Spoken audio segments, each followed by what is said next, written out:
আব্দুল্লাহ গোটা মদিনার অলিতে গলিতে গিয়া মানুষের কাছে প্রচার প্রসার করে দিল যে আমার আব্বা যে মারা গেছে, আমার আব্বার জানাজা কিন্তু আমার নবী পড়াবে।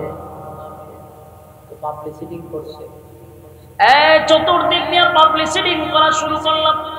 মদিনার আনাচে কানাচে, শহরে বন্দরে, গ্রামে গঞ্জে সব জায়গায় প্রচার প্রসার করে দিল আমার আব্বার জানাজা কিন্তু আমার নবী পড়াবে। যে শুনে সেই আতঙ্ক, যে শুনে সেই অবাক হয়ে যায়। এত বড় একটা লিস্টির প্রথম নাম্বারে যার নামটা মুনাফিকের সর্বপ্রথম যার নাম, এত বড় ইসলামের দুশমনের জানাজা নবী কেমনে পড়ায়, এটাই তো আশ্চর্যের ব্যাপার। সাহাবায়ে কেরাম শুনে আশ্চর্য হয়ে গেছে। যে শুনে সেই মাথায় হাত দিয়া বলে, না হতে পারে না, এত বড় ইসলামের শত্রুর জানাজা আমার নবী পড়াইতে পারে না। এটা কিভাবে মাইনা নেই? এটা কি সম্ভব? গ্রামে গঞ্জে শহরে বন্দরে সব জায়গায় যখন ছড়ায়া ছিটায়া পড়লো যে আমার বাবার জানাজা নবী পড়াবে, কিন্তু মদিনার মানুষ জানতো যে লোকটা মারা গেছে সেই ইসলামের ক্ষতি করত, নবীর বিরুদ্ধে সমালোচনা করত, ইসলামের বিরুদ্ধে সে ষড়যন্ত্র করত। সাহাবায়ে কেরাম জানতো। আব্দুল্লাহ যখন বলল আমার বাবার জানাজা নবী পড়াবে, সব সাহাবীরা আশ্চর্য হয়ে গেল। এমনি তো জানাজায় কেউ যাইতো না, যখন শুনছেন নবী জানাজা পড়াবে কেউ কি আর বড় থাকবে? খবর পৌঁছে গেল মুনাফিকের কাছে। 1000 মুনাফিক ছিল, 1000 মুনাফিকের কান পর্যন্ত খবর পৌঁছে গেছে যে আমাদের নেতার জানাজা আব্দুল্লাহ পুত্র মুহাম্মদ পড়াবে। মুনাফিকরা আশ্চর্য হয়ে গেল। যেই লোকটা ছিল আমাদের নেতা, আমাদের লিডার, যার নেতৃত্বে ইসলামের ক্ষতি করলাম, যার নেতৃত্বে ইসলামের 12টা বাজাইলাম, এই লোক মারা গেল আর জানাজা পড়াবে আব্দুল্লাহর পুত্র মুহাম্মদ। এটা কেমনে হয়? চলো আমরা একটু জানাজাটা দেখে আসি। স্মরণ রাখবেন, জানাজা পড়তে যায় না, দেখতে যায়। 1000 মুনাফিক জানাজা দেখার জন্য তারা প্রস্তুতি নিল। আর অন্যদিকে মুসলমানরা নবী জানাজা পড়াবে এই কথা শুই না পাগল পাগল হয়ে গেল। আর ভিতরে একটাই প্রশ্ন, কেমনে রে আমার নবী এই মুনাফিকের জানাজা পড়াবে? দলে দলে দলে দলে গ্রামে গঞ্জে সব জায়গা থেকে মানুষের আনাগোনা, জানাজা আর মাঠে মানুষের এত সমাগম হয়েছে, চতুর্দিক দিয়া মানুষের আনাগোনা। অন্যদিকে এই আওয়াজটা চলে গেছে খলিফাতুল মুসলিমিন হযরত ওমরের কানে। খলিফাতুল মুসলিমিন ওমর বুঝতে পারছেন নবী জানাজা পড়বে, এই কথা শুনছে। শোনার পরে ওমর মেজাজ গরম হয়ে গেছে। খলিফাতুল মুসলিমিন ওমর চিৎকার দিয়া বলেন, না এটা তো হওয়া সম্ভব না, এত বড় ইসলামের শত্রুর জানাজা নবী কেমনে পড়াবে? তাই হযরত ওমর একটা সেকেন্ড দেরি করলেন না, দৌড়াইয়া জানাজার মাঠে চলে গেলেন। গিয়া দেখে সব সাহাবায়ে কেরামরা দাঁড়ায় আছে, আল্লাহর হাবিব সেখানে উপস্থিত। খলিফাতুল মুসলিমিন হযরত ওমর মনে মনে সিদ্ধান্ত নিছিল রাসূলকে গিয়া জানাজা বন্ধ করে দিব, রাসূলকে নিষেধ করব জানাজা যেন না পড়ায়। কিন্তু যখন জানাজার মাঠে চলে গেল হযরত ওমর ভিতরে ভিতরে চিন্তায় পড়ে গেল, আমি ওমর রাসূলকে তো অর্ডার করতে পারি না, রাসূলকে তো আমি অর্ডার দিতে পারি জানে জানাজা পড়ায় না, এটা তো আদেশ হয়ে যায়, আমি তো আদেশ করতে পারি। কিন্তু খলিফাতুল মুসলিমিন হযরত ওমর কোনোভাবেই মাইনা নিতে পারলো না, এত বড় টাটকা মুনাফিকের জানাজা নবী পড়াবে, এটা আমরা কোনোভাবেই মেনে নিতে পারি না। হযরত ওমর নবীর কাছে গিয়া দাঁড়াইছে, সাহস নাই বলবে যে জানাজা পড়ায় না। কিন্তু হযরত ওমর চিন্তায় পড়ে গেছে, নবীর আটকাই দিব।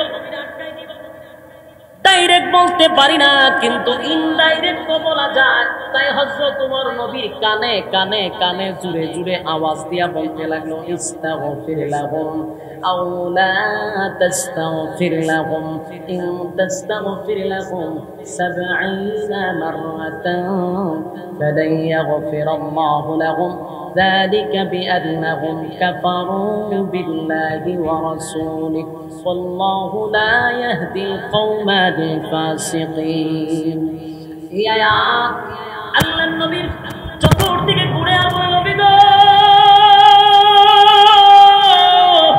এই আয়াতের মধ্যে আল্লাহ রাব্বুল আলামিন কি বলছেন, কি বুঝাইতে চাচ্ছেন আপনার জানার কোনো বাকি নাই। হযরত ওমর নবীর কাছে কাছে গিয়া যখন বারবার আয়াতে কারিমা যখন তেলাওয়াত করতে লাগলো, আল্লাহর নবীও বুঝতে পারছে হযরত ওমর আমারে কি বুঝাইতে চায়, কি বুঝাইতে চায়। নবীর বুঝার বাকি নাই। ওমর ডাইরেক্ট বলতে পারে না, আপনি জানাজা পড়ায় লাগলো নবী, আপনি জানাজা পড়াইয়েন না, এই কথা তো হযরত ওমর ডাইরেক্ট বলতে পারে না। কিন্তু আয়াতটা বারবার নবীর কানের মধ্যে পৌঁছায়া দেওয়া হচ্ছে। আল্লাহর নবী বুঝতে পারছে ওমর আমারে কি বুঝাইতে চায়। ইস্তাগফির লাহুম আও লা তাস্তাগফির লাহুম ইন তাস্তাগফির লাহুম ৭০ মাররাতান ফালান ইয়াগফিরাল্লাহু লাহুম। এই আয়াত যখন পড়তেছিল আল্লাহর নবী বলেন, ওমর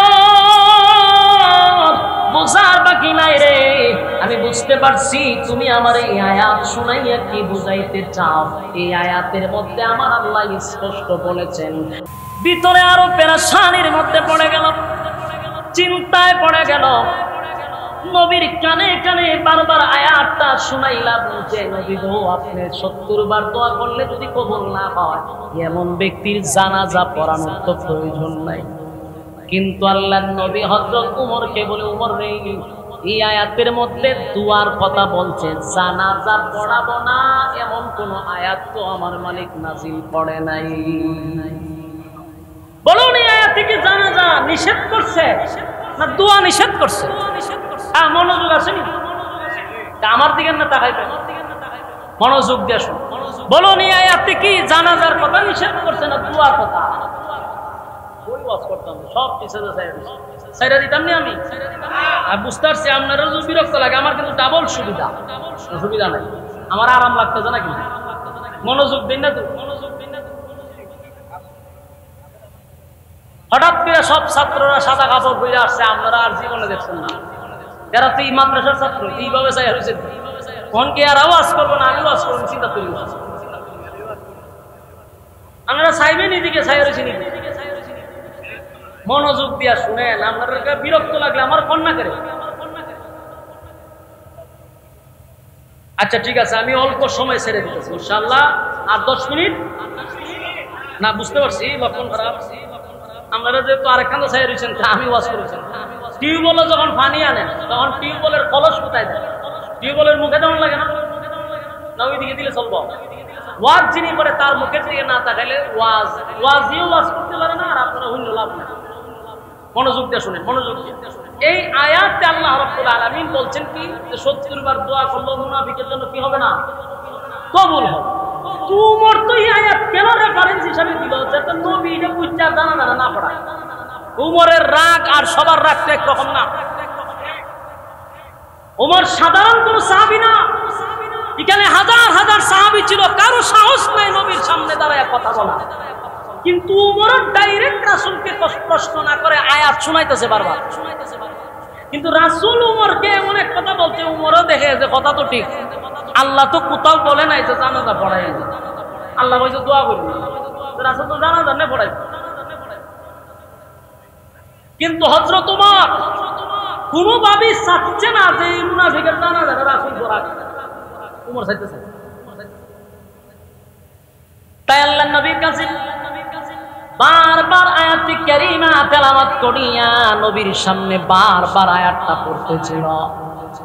আল্লাহর নবী বলেন, উমর, তুমি আমারে কি বুঝাইতে চাচ্ছ আমি বুঝতে পারছি। আয়াতের মধ্যে আল্লাহ বলছে ৭০ বার যদি আমি দোয়া করি, আমার আল্লাহ আমার দোয়া মুনাফিকের জন্য কবুল করবে না। কিন্তু উমর, এই আয়াতের কোথাও তো রব্বে কারীম কোথাও তো একবারও বলে নাই গো যে আমি জানাজা পড়াইব না, এমন কথা আল্লাহ বলে নাই, এমন কথা বলে নাই, এমন কথা বলে নাই। তাই আল্লাহর পয়গম্বর জানাজা পড়ানোর জন্য জানাজার মাঠের সামনে দাঁড়ায়া গেছে। যেই মাত্র দাঁড়ায়া গেছে, খলিফাতুল মুসলিমিন হযরত ওমর বুঝতে পারলো আর উপায় নাই, নবী জানাজা পড়াবে, নবী জানাজা পড়াবে, নবী জানাজা পড়াবে।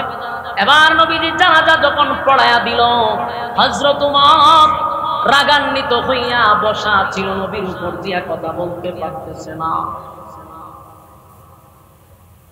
যাই হোক, আলহামদুলিল্লাহ, আমাদের আজকের মাহফিলের মধ্যমণি, আমাদের আজকের মাহফিলের মধ্যমণি পীরে কামেল আল্লামা মুফতি ওলিউর রহমান সাহেব নাম।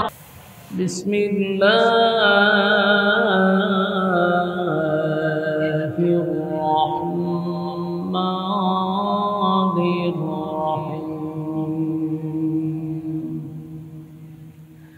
فلا وربك لا يؤمنون حتى يحكموك فيما شجر بينهم ثم لا يجدوا في أنفسهم حرجا مما قضيت ويسلموا تسليما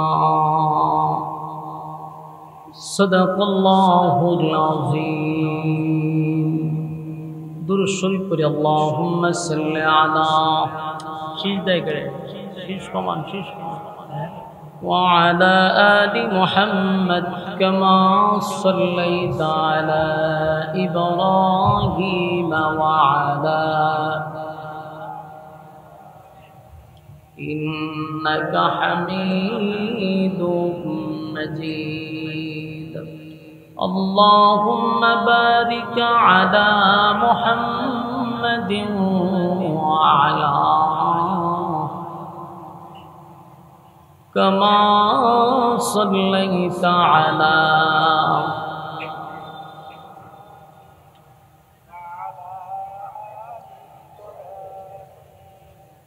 إنك حميد مجيد मेरा दिल तलब रहा है, मेरे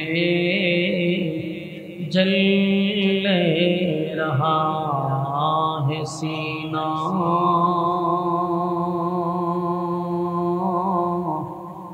ए दवा वही मिलेंगी, मुझे ले चलो मदीना बलगल औला बिकमालिही कशफत तुझा बिजमालिही हसनत जमीआ फिसालिही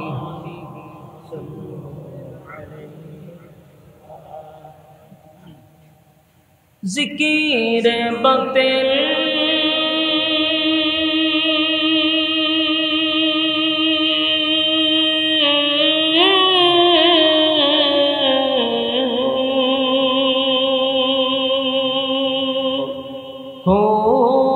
हटा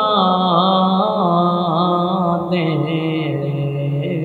दिल से रब, जिक्र में तेरे लगा दे रोज शौक़ ला इलाहा इल्लल्लाह, ला इलाहा इल्लल्लाह, ला इलाहा इल्लल्लाह, ला इलाहा इल्लल्लाह,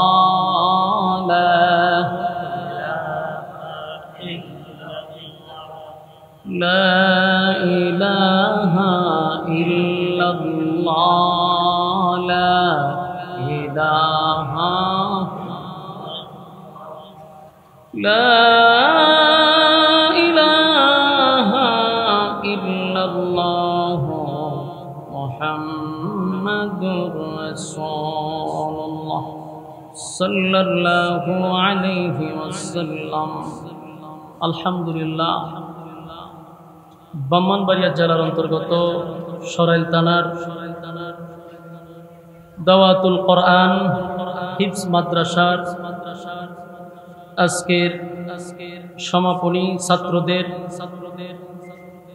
দস্তারবন্দি উপলক্ষে আজকের এই সম্মেলনের সম্মানিত যিনি সভাপতি শাইখুল হাদিস আল্লামা আব্দুল কুদ্দুস সাহেব দামাত বরকাতুহু। আজকের মাহফিলের সভাপতিত্ব করছেন আলহাজ হাফেজ আব্দুল গফুর সাহেব, সভাপতি অত্র মাদ্রাসা। আজকের মাহফিলের যিনি মধ্যমণি, প্রধান অতিথি পীরে কামেল আল্লামা মুফতি ওলিউর রহমান সাহেব, শায়েখে বড়ুনা। এতক্ষণ আপনারা ওয়াজ শুনছিলেন হযরত মাওলানা মুফতি কিফায়াতুল্লাহ আল মাহদি সাহেব, চমৎকার কণ্ঠে তেলাওয়াত করেছেন। এতক্ষণ আমরা তেলাওয়াত শুনেছিলাম বিশ্বজয়ী হাফেজ মাওলানা সাইফুর রহমান তকি। এছাড়াও আরো অনেকেই আলোচনা করেছেন। উপস্থিত আছেন দূর দূরান্ত থেকে আগত সমবয়সী আমার তরুণ যুবক ভাইরা, মুরব্বিয়ানে আজম, আওয়াজ যতটুকু দূরে যায় অবস্থানরত পর্দানিশী মা ও বোনেরা, সকলকে আমার অন্তরস্থল থেকে জ্ঞাপন করছি মুবারক। সবটুকুন শুকরিয়া আল্লাহ সুবহান, মহিয়ান, গরিয়ান, সর্বশক্তিমান আল্লাহ পাকের জন্য, যিনি অত্যন্ত দয়া এবং মায়া করে হাজারো মানুষের মাঝখান থেকে যাচাই এবং বাছাই করে নির্বাচিত করে পছন্দ করে মহব্বত করে ভালোবেসে উলামায়ে কেরামদের সহবতে আসার বসার তৌফিকটুকু রব্বে কারীম আমাদেরকে সুস্থ অবস্থায় করে দিয়েছেন। এই জন্য শুকরিয়া আদায় করছি। অবনত চিত্তে হৃদয়ের আবেগ অনুভূতি উজাড় করে সমবেত কণ্ঠে উচ্চ আওয়াজে বলি আলহামদুলিল্লাহ। লক্ষ কোটি দুরুদ এবং সালাম আল্লাহর সৃষ্টির প্রধান আকর্ষণ জনাবে মুহাম্মদুর রাসূলুল্লাহ সাল্লাল্লাহু আলাইহি ওয়াসাল্লামের। সম্মানিত সুধী, আপনারা আসতে পেরে বসতে পেরে খুশি না বেজার? রাস্তাঘাটে দোকান পাটে এখনো যেই সমস্ত ভাইয়েরা অনর্থক অকারণে নিষ্প্রয়োজনে সময়টুকু নষ্ট করতেছেন, মেহেরবানি করে আমরা প্যান্ডেলের ভিতরে চলে আসি।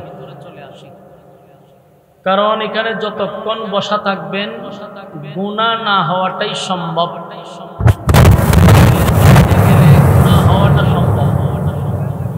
তাই গুনাহমুক্ত পরিবেশে বসতে পারছি, এটা বহুত বড় নিয়ামত। এই নিয়ামত থেকে যেন বঞ্চিত না হই। আমরা দোকান পাটে ভিড় না করে মেহেরবানি করে প্যান্ডেলে চলে আসি। আর যারা দোকান পাটে আছেন, অনুরোধ থাকবে আপনারা যেহেতু প্রায় 10টার উপরে, 11টার কাছাকাছি, 10:30 বাজে দোকান বন্ধ করে দিলে সবচেয়ে ভালো হয়।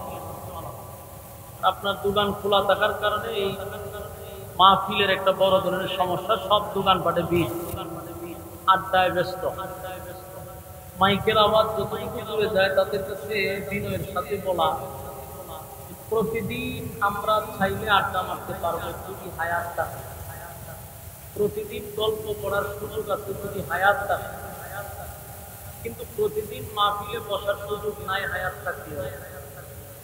আপনারা কি কন? বুঝেন তো কথা? মনে করেন তার হায়াত আছে, আগামীকালকে চাইলে এখানে বসতে পারবে, মাহফিলটা কি ডেলি হবে? এটা বোঝা দরকার যে আড্ডা আমি প্রতিদিন মারতে পারবো।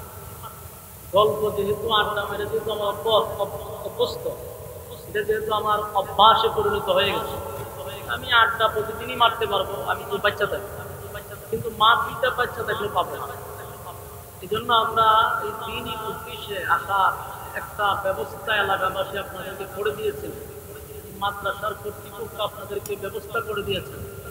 উচিত হলো এখানে বসে দেওয়া। আল্লাহর রাসূল বলেন, নাযালাত আলাইহিমুস সাকিনা, যতক্ষণ দ্বীনি মজলিসে বসা থাকবেন উপর থেকে সাকিনা রহমত নাযিল হয়।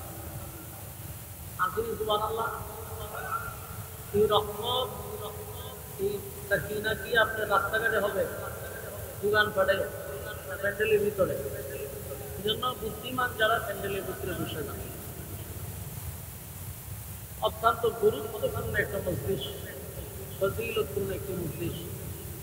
আল্লাহ রাব্বুল আলামিন মুনাজাত পর্যন্ত আমাদেরকে বসার সুযোগ করে দেবেন। আমিন। সম্মানিত সুধী, আমরা নতুন একটি স্বাধীন দেশে আমরা এখন আছি।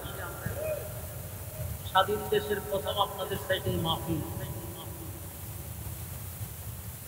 ইনশাআল্লাহ আমরা স্বাধীনভাবেই কথা বলার চেষ্টা করবো ইনশাআল্লাহ। এতদিন তো আমরা বাক শক্তি হারাই দিচ্ছি। আমরা চাইলেও অনেক কিছু বলতে পারিনি, কিন্তু এখন তো আর কোনো বাধা নেই। ইনশাআল্লাহ মেহেরবানি করে আমরা প্যান্ডেলে চলে আসি। আমি আপনাদের সামনে মহাগ্রন্থ আল কোরআন একখানা আয়াতকে কারীমা তেলাওয়াত করব। এই আয়াত থেকে কিছু কথা আপনাদের সামনে উপস্থাপন করতে চাই। রব্বি করিম যেন বলনেওয়ালাকে বলা, শুননেওয়ালাকে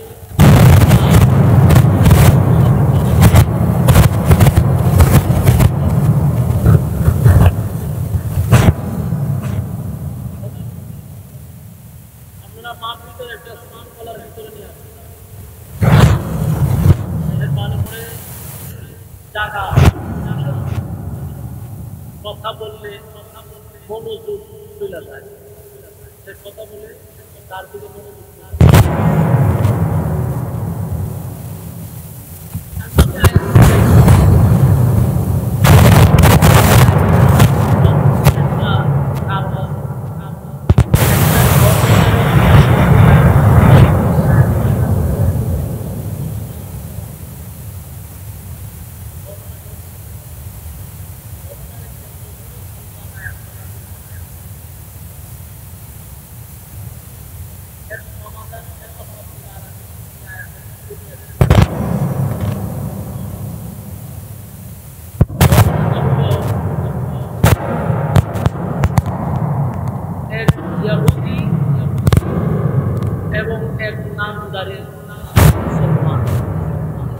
দুইজন ব্যক্তির মধ্যে একটা ঝগড়া লাগে।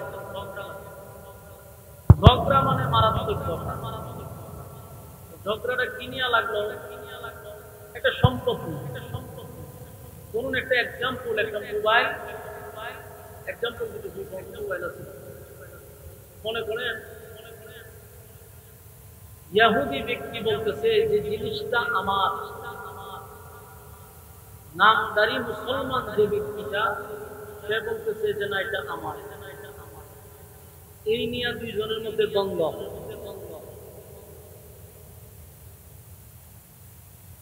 দুইজনের মধ্যে যখন দ্বন্দ্ব শুরু হয়ে গেল, ইহুদি কয় আমার, নামদারি মুসলমান কয় এটা আমার। আমার আমার বললে কি তোর মাঝখানে এক ব্যক্তি বললো যে ভাই আমরা দুইজন থেকে অনেকক্ষণ ধরে ঝগড়া করতেছি, এটার সমাধান কি? বলে ভাই তোমারটা তো আমার, এই লোক না এটা আমার। তখন শেষে দুইজনের মধ্যে একজনের সমাধান দিল যে একটা কাজ করো, সারাদিন আমার আমার করলে এটা সমাধান, ঝগড়া করতে পারবা কিন্তু শেষ হবে, বরং তোমরা বিচার নিয়ে যে কোনো একজন বিচারকের কাছে যাও, বিচারক যে রায় দিবে সেই মেনে নাও। নামদারি মুসলমান ব্যক্তিটা ইহুদিরা বলল যে বিচার যদি আমরা দিতে হয় তাহলে বিচার লইয়া যাবো রাসূল আরবি সাল্লাল্লাহু আলাইহি ওয়াসাল্লামের কাছে। তখনকার বিচারক কে? রাসূল আরবি সাল্লাল্লাহু আলাইহি ওয়াসাল্লাম।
এখানে সবচেয়ে চলে না পিছনে আমি আশা করতেছি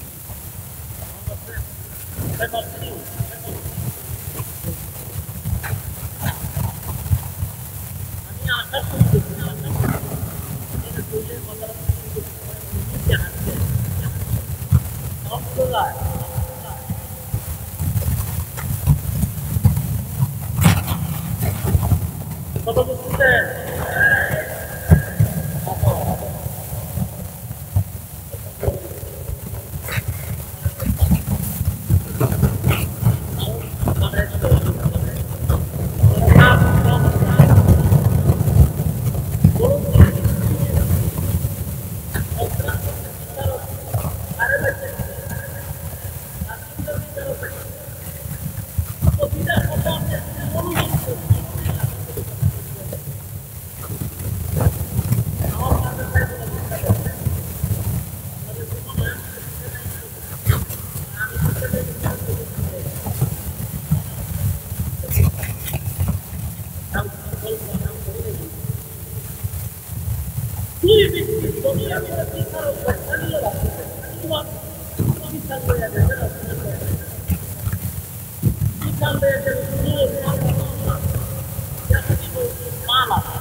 মোটামুটি একটা বুঝতে দর্শন করে ব্যক্তি বিচার করে রাতের আপনার প্রতিপত্তি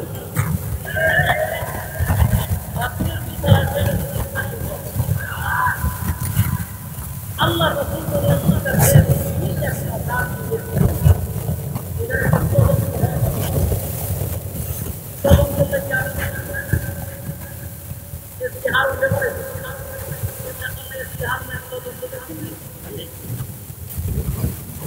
Rasul sallallahu alaihi wasallam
কিরকম ধরনের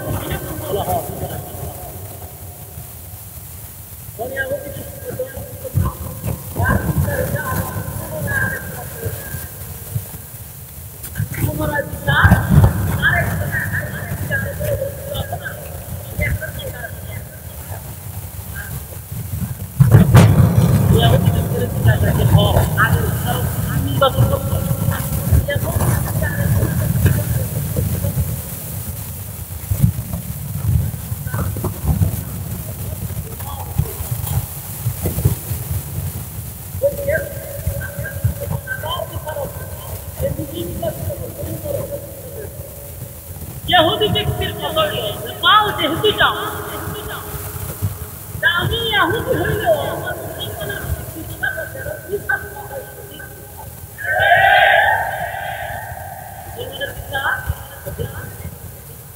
আমরা দেশে অনেক সময়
বছরের ভিতরে কোন সংখ্যালঘু কায়নাগর থেকে বাইরে দেখছি কোন সনাতন ধর্মের লোককে জেলখানা থেকে বাইরে দেখলাম 16 বছরে হাজার হাজার আলেমকে ফাঁসি দেওয়া হয়েছে এবং কায়নাগর থেকে বাইরে করে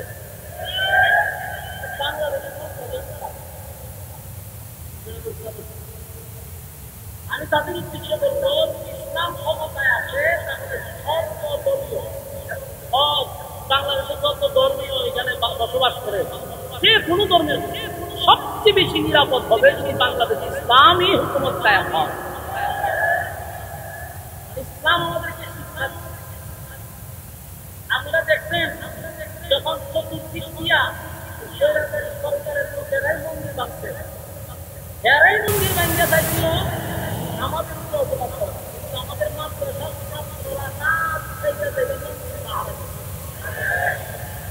আর আমাদের সনাতন ধর্মের ভাইয়েরা ওই বর্ডারের পারে গিয়া এরা ওই এরা বাপের কাছে গিয়ে কান্দে যে আমাদের বাঁচান আমাদের মারতেছে আমরা আরে অত্যাচার করতেছি এই যে কান্নাকাটি তোমরা করলা তোমার মন্দির সূত্রে ভেঙে লেগেছে তোমরা মানুষের কাছে কান্নাকাটি করে শোনাইছো মিডিয়ারে এখন যে তোমরা দাদা বাবুরা পানি দিয়া মন্দির ডুবাই লেগো এখন কান্না লাগলো এদের রাতে আমরা পানি থাকতো মন্দির তো পানি চলে তখন বর্ডারের কিনারে দেখা সুখে থাকলে বলে সুখে থাকলে হ্যাঁ বাংলাদেশে হিন্দুরা জামায় আনা আলোচনা এত সুখ সহ্য হয় না ভূতে কি লাগে তো সম্মানিত শুধু ইহুদি ব্যক্তির ধারণাটা হলো বিচার কেউই করো আমার বিশ্বাস আর একই হলো মুসলমানের বিচার করা হয় নামদারি মুসলমান বিচার পছন্দ করেন আমি পুনরায় বিচার লইয়া আবার উমরের কাছে যাবো দুই ব্যক্তিকে খলিফাতুল মুসলিমিন উমর গরম না গরম এক জায়গা মতে গেছে উমর রাদিয়াল্লাহু আনহু জিজ্ঞাসা করতেছে হুজুর আমরা একটা বিচার লই আইছি আপনি এর সমাধান দিলে আমরা মেনে নিব উমর রাদিয়াল্লাহু আনহু জিজ্ঞাসা এর মধ্যে জানা কথা তোমার কি কথা বলে এই বিচার আপনার কাছে আসার আগে আপনার নবী মুহাম্মদ রাসূলুল্লাহ সাল্লাল্লাহু আলাইহি ওয়াসাল্লামের কাছে বিচার লইয়া দেন আপনার নবী রায় দিতে মালটা আমার বিচারের রায় আমার কাছে আছে কিন্তু আপনারা আপনার নবী কথা আর কাছে কইছে বুঝুন না আপনারা হযরত খলিফাতুল মুসলিমিন উমর নামদারি মুসলমানের কাছে জিজ্ঞাসা ঘটনা কি বলতো রে মানে বিচার আগে আপনার কাছে রয়েছে রায় দিতে পারে বলে হেরে কি আমাদের কাছে না তোরা তুই বলি কেন ছাড়ো আমি একটু করতে যাই হয়তো তোমার ঘরের ভিতরে দুইটা একটা খোলা তরবারি হাতে হাতে নিয়ে দরজার সামনে দুই ব্যক্তির মাঝখানে দাঁড়াইছে দাঁড়ায় বলছে রাসূল আরবি সাল্লাল্লাহু আলাইহি সাল্লাম বিচার করার পরে যার পছন্দ হয় না পুনরায় বিচার নিয়ে আমি উমরের কাছে আপনার সমাধানের জন্য আমি উমরের রায় হলো তার বডির থেকে মাথা আলাদা করে দেবো। একটা সেট মাসে একটা ডাইরেক্ট বডির থেকে মাথা উড়ে দিচ্ছে। এই হলো উমরের বিচার। আপনারা আমার কথা বুঝে এর রাষ্ট্রের বিচার পছন্দ আমার বিচার হলো তোর বডির থেকে মাথা আলাদা করে দেবো, আলাদা করে এক সেট মাসে ঘটনা শেষ না, না শেষ না, তো খালি শুরু। ঘটনা কি খালি শুরু। আপনারা শোনার ধৈর্য আছে,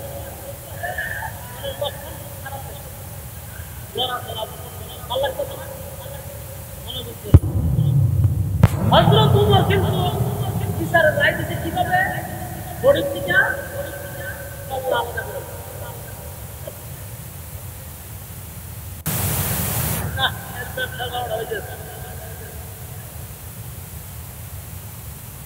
भाई साहब साउंड बढ़ा, हमारा रूम बॉक्स बंद करेगा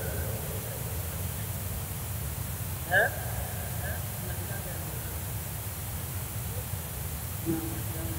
समय मत আমার কিছু বুঝেননি হ্যান্ডেলে প্রচুর সাউন্ড কথা বুঝতেছেন। হযরত উমর এক সেদে আল্লাহ ঘটনা তো এখানে শেষ হবার কথা, কিন্তু ঘটনা এখানে শেষ হয় না। এখন ঘটনা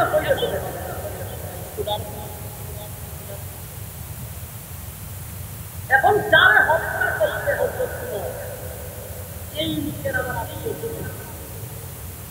আত্মীয় স্বজন যখন খবর পাইল উমরে আমাদের লোকরে মাথা বডির থেকে আলাদা করে দিচ্ছে। কেন আলাদা করছে? পুনরায় বিচার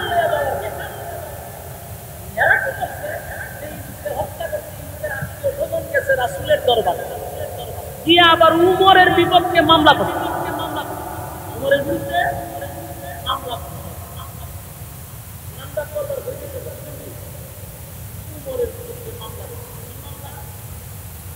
রাসূলের কাছে তারা প্রশ্ন করেছে, ইসলামের প্রথম ইবাদতের কোনো কথা আছে? একজনের বিচার পছন্দ না হলে অন্য জায়গায় বিচার নিয়ে যেতে পারবে না।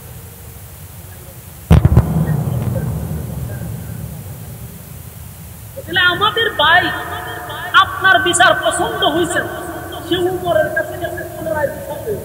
এই কারণে কি উমর আমার বাইরে হত্যা করতে মানে আমরা আপনার কাছে মানবতা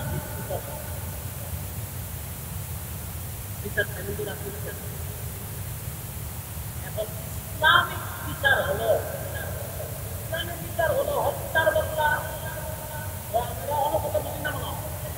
আওয়াজ যায়নি ইসলামের বিচার হত্যার বদলা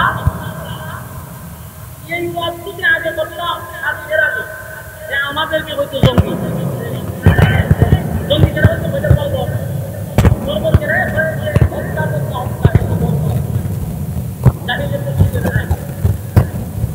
ইসলামিক আইন যদি বাংলাদেশের চলত আল্লাহর কসম বাংলাদেশের দর্শন হত্যা এত আপনারা যে ইসলামিক আইন মানলেন না, আপনারা মন গড়া আইন বাস্তবায়ন করলেন, এতে কি খুন খারাপি বন্ধ করতেছে? কুত্তা বিলার রক্তের দাম আছে, মানুষের রক্তের দাম দাম আসলো 17-18 বছর মানুষ মারা কামলা বাচ্চা কেন? হত্যা আমি করছি এর জন্য আমার তো বিচার নেই। আমি জেলে গেলে হয়তো আমি 1 বছর 2 বছর 5 বছর আবার বেরিয়ে আসবো। বড় ভাই আছে, ছোট ভাই আছে, দেখা দিয়ে বিচার কিনা যায় আমি সহ্য করতে পারি না, হত্যা করো 5 বছর দিয়ে জেল করে। এই কারণে হত্যা যদি এই আইন থাকতো যে হত্যার বদলে হত্যা, কেউ কি জীবনে সেটা হত্যা করবে? আমাদের বিচার কারোর সাথে পছন্দ লাগছে না, সেটা চাইলে বিচার দর্শন সেই পরিমাণ বাংলাদেশে দর্শন হচ্ছে শিশু থেকে নিয়ে 80 বছরের বৃদ্ধ পর্যন্ত বাংলাদেশের জানোয়ারের কাছ থেকে রেহাই পায় না। প্রতিদিন পত্রিকা খুললে খালি দর্শন দর্শন। কেন? সঠিক বিচার হয় না বাংলার জন্য। দর্শন করছে একটা, জয়রা নিছে আরেকটা। যারা দর্শন করছে এটা দলের লোক, তখন মান সম্মান লয়ে টানাটানি। তাই একটা প্রতিবন্ধী দর্শন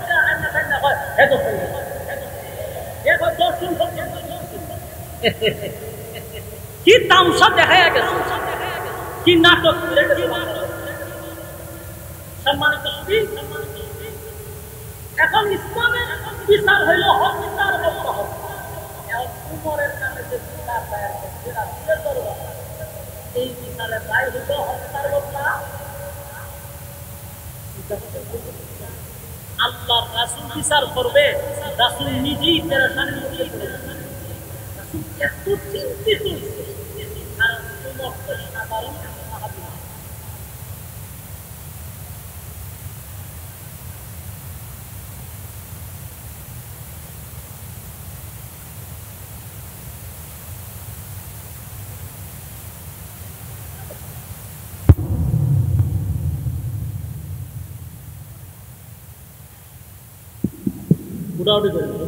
বসেন।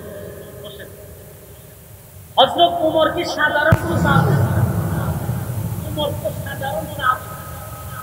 আর উমরকে আল্লাহর রাসূল নিজে আল্লাহর কাছ থেকে ছায়া আসেন। সুবহানাল্লাহ। উমরকে কে ছায়া? আল্লাহর রাসূল নিজে উমরকে আল্লাহর কাছে ছায়া দিতে। আল্লাহ উমরকে চাই। রাসূল চিন্তা করতে আল্লাহ উমরের ছায়া না দিতে পারে। উমরের বিচার করতে গেলে হত্যা করা। রাসূল বলেন চিন্তা করে গেছে, বিচার তো করতে হবে। বিচার যদি করি তাহলে তো হত্যার হত্যা হবে না। এই জন্য রাসূল খুব চিন্তিত, এত পেরেশান যে রাসূল করতে জানি উমরের ছায়া আছে অনেক বেশি দরকার। কিন্তু উমরকে আমার প্রফেসরে পাঠিয়ে দিতে। রাসূল যখন চিন্তিত, তখন আল্লাহ রাব্বুল আলামিন আমার তেলাওয়াত আয়াতটা এই উমরকে নাযিল করেছেন। ঘটনা বুঝছেন নি? আমি যাই আপনাদের জন্য তেলাওয়াত করছি, যে কোন ঘটনার কেন্দ্র করে নাযিল করেছেন, এই ঘটনার কেন্দ্র করে আল্লাহ নাযিল করেছেন। রাসূল যখন চিন্তিত, আল্লাহ রাব্বুল আলামিন তখন আমার তেলাওয়াত আয়াত আল্লাহ নাযিল করেন। সূরা নিসা এই 65 নম্বর আয়াত আল্লাহ নাযিল করেন। কেন? রাসূল চিন্তিত উমরকে কিভাবে বাঁচাবেন এবং বাঁচির জন্য রাসূল সিদ্ধান্ত নিয়ে নিলেন। ঠিক আল্লাহ তখন আয়াত নাযিল করে উমরের পক্ষে আল্লাহ নিজে উকিল হয়ে যাবেন। উকিলকে আল্লাহ নিজে উকিল কার পক্ষে? উমরের পক্ষে।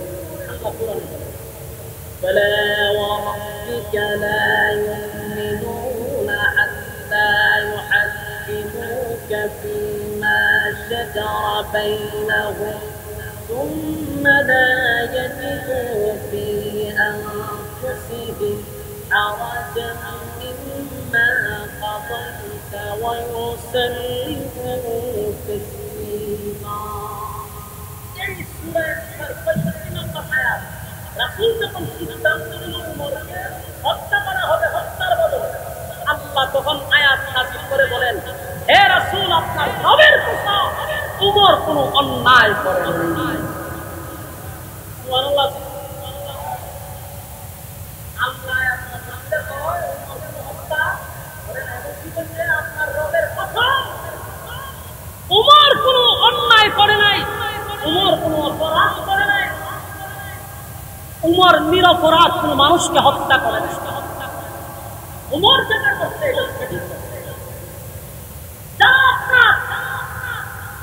আপনার বিচার যারা মানে না, আপনার সিদ্ধান্ত যারা গ্রহণ করতে পারে না, আপনার সিদ্ধান্তটাকে চূড়ান্ত সিদ্ধান্ত বলে যারা মানতে পারে না, এরা মুসলমান দাবি করে